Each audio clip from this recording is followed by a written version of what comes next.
ڈالروں کی اب یلغار. اب یہاں پر امریکی سرمایہ اور ڈالر چاہے مشرق سے آئے چاہے مغرب سے آئے وہ یہودیوں کا اعلی کار ہے. آپ نے اگر $1 نوٹ کا اگر کبھی نقشہ دیکھا ہو، اس کے اوپر جو سگنیا بنا ہوا ہے، جو نشان ہے، وہ کیا ہے؟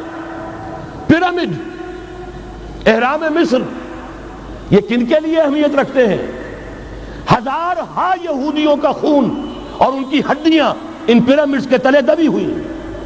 جب یہ احرام بنائے گئے تھے، یہ یہودی وہاں غلامی کے دور میں تھے، بیگار ان سے لی جا رہی تھی. بڑے بڑے پتھر جب گرتے تھے تو پسنے والے یہودی ہوتے تھے. یہ ان کی اپنی جیسے ہولوکاسٹ، جیسے انہوں نے اس کو اپنا سمبل بنایا ہوا ہے، اسی طریقے سے پیرامڈ، مصر کا پیرامڈ، یہ گویا کہ ان کے اس زوال کا ایک نشان ہے. اور اس پر ایک آنکھ بنی ہوئی ہے، ایک آنکھ، کانے دجال کی آنکھ، وہ دیکھ رہی ہے. عجیب ہے یہ سمبل. نیچے لکھا ہوا ہے نووس آرڈو سکلورم، اور یہ در حقیقت 1776 جو نیچے لکھا ہوا ہے وہ رومن حروف کے اندر یہ 1776 ہے، جو میں بتا چکا ہوں آرڈر آف الومناٹی وساپ نے قائم کیا تھا. عام دنیا یہ سمجھتی ہے کہ شاید یہ امریکہ کا یوم آزادی ہے، سن آزادی ہے. 1 مئی اس آرڈر آف الومناٹی کی تاسیس 1 مئی کو ہوئی ہے.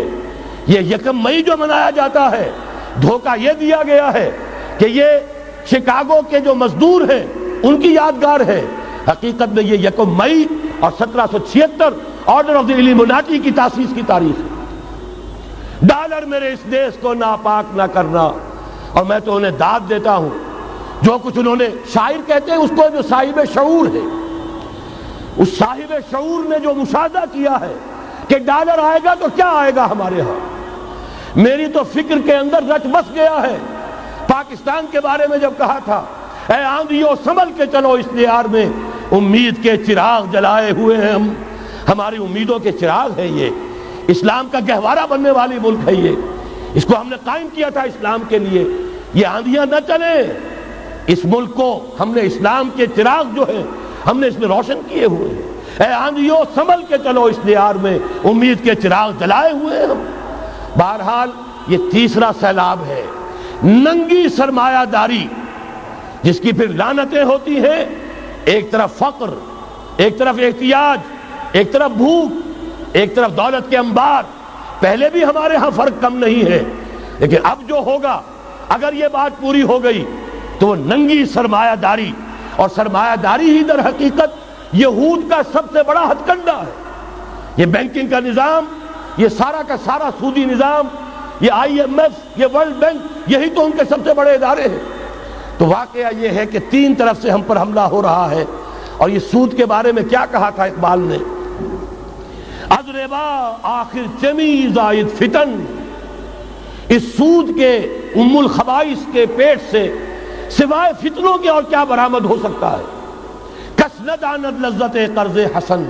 کسی کو قرض حسنہ کی لذت یاد نہیں رہی. بغیر سود کے قرض دو. تمہارے پاس فاضل رکھا ہوا ہے، کسی بھائی کو دو کہ وہ اپنی معاشی گاڑی کا پہیہ چلا لے، پھر اصل واپس لے لینا. اگر اتنی ہمت نہیں ہے کہ ان تصدقوا فهو خیر لکم، صدقہ ہی کر دو تو سب سے اچھا ہے. دے ہی ڈالو اپنا فاضل سرمایہ. یسألونک ماذا ينفقون قل العفو. مت رکھو اپنے پاس، یہ گندگی ہے. لیکن اگر بڑے ہی کم ہمت ہو تو کم سے کم قرض حسنہ دو، اپنی اصل رقم واپس لینا. کس نہ داند لذت قرض حسن. از ربا جاں تیرا دل چو خشت و سنگ. اس لیے کہ سود کے ذریعے سے انسان کے اندر تاریکی پھیل جاتی ہے. دل جو ہے اینٹ کے مانند، پتھر کے مانند سخت ہو جاتا ہے، کٹھور. ثم قست قلوبکم فہی کالحجارۃ او اشد قسوہ. آدمی درندہ بے دندان و چنگ، اور انسان بغیر اس کے کہ بھیڑیوں والے دانت ہوں اور بھیڑیوں والے پنجے ہوں، بھیڑیا بن جاتا ہے. بہرحال اب کرنے کا کام کیا ہے اس کو سمجھیے. اس پوری صورتحال کا میں نے آپ کے سامنے نقشہ پیش کر دیا. ایک طرف مغرب سے نیو ورلڈ آرڈر، جو جیو ورلڈ آرڈر ہے، اس وقت کی سپریم پاور آن ارتھ، امریکہ کی سرپرستی میں بڑی تیزی کے ساتھ حملہ آور ہے. دوسری طرف وَمَكَرُوا وَمَكَرَ اللَّهُ وَاللَّهُ خَيْرُ الْمَاكِرِينَ۔ اللہ کو پامردی مومن پہ بھروسہ، ابلیس کو یورپ کی مشینوں کا سہارا۔